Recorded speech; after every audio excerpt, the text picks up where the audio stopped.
आपका जो पहला चैप्टर है वो है इलेक्ट्रोस्टैटिक यानी कि स्थिर विद्युतिकी। इसमें आप कूलॉम्स लॉ और इलेक्ट्रिक फील्ड के बारे में पढ़ेंगे। इसके अलावा इलेक्ट्रिक चार्ज के बारे में, पॉजिटिव और नेगेटिव चार्ज के बारे में, आवेश वाहकों की परिकल्पना के बारे में, इलेक्ट्रॉन सिद्धांत और चालक, अचालक, विद्युतरोधी और आवेशन के बारे में, और इससे रिलेटेड बहुत सारे इसके एप्लीकेशंस के बारे में पढ़ेंगे। तो सबसे पहले हमारे पास जो है, आपने प्रीवियस क्लासेस में पढ़ा है इलेक्ट्रिक चार्ज के बारे में।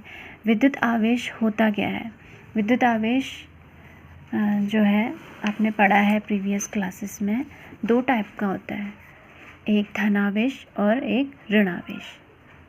तो ये धनावेश और ऋणावेश क्या होता है? आपने परमाणु की संरचना के बारे में पढ़ा है। परमाणु की जो संरचना है, परमाणु की संरचना में जो नाभिक है, वो नाभिक में धनावेश होता है और उसके चारों ओर जो इलेक्ट्रॉन घूमते हैं उनमें ऋणावेश पाया जाता है। तो नाभिक जो पूरा का पूरा है उसमें धनावेश और ऋणावेश दोनों बराबर होते हैं, यानी कि नाभिक कैसा हो गया? नाभिक उदासीन हो गया। तो जो हमारे पास आवेश होते हैं वो दो टाइप के होते हैं, एक तो धनावेश और एक ऋणावेश। तो ये धनावेश और ऋणावेश आता कहाँ से है? ये आता है, जैसे आपने देखा होगा, आप प्रैक्टिकली घर में भी देखते होंगे, जब आप कभी सिंथेटिक के कपड़े, या आपने बचपन में एक प्रैक्टिकल किया होगा, आप अपनी स्केल को अपने मतलब किसी कपड़े से घिस के उसको छोटे छोटे कागज़ के टुकड़ों के पास ले जाते हो, तो वो टुकड़े उस पर क्या हो जाते हैं? आकर्षित हो जाते हैं। तो इसका मतलब क्या है? उस जो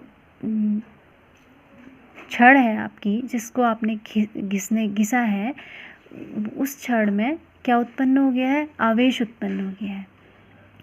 तो ये जो आवेश उत्पन्न होता है, ये किस चीज़ के कारण उत्पन्न होता है?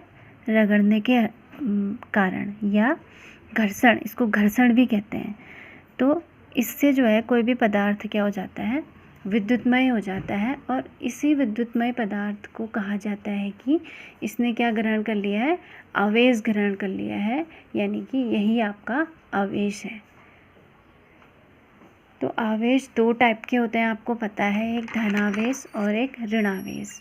जो दो सजातीय आवेश का मतलब है एक समान, यानी कि धन और धन होंगे तो वो एक दूसरे को प्रतिकर्षित करेंगे, और ऋण भी एक दूसरे को प्रतिकर्षित करेंगे। तथा इसके अलावा जो विजातीय आवेश होंगे वो एक दूसरे को क्या करेंगे?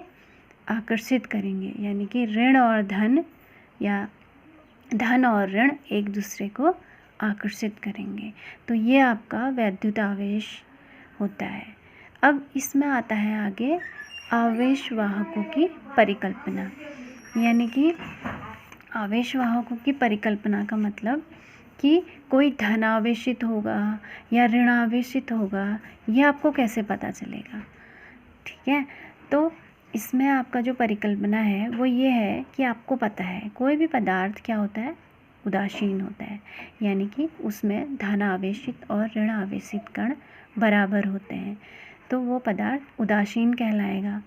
अगर उस पदार्थ में हम कुछ धन कणों का प्रवेश करा दें या कुछ ऋण कणों का प्रवेश करा दें, तो उससे उसके आवेश में बदलाव आता है।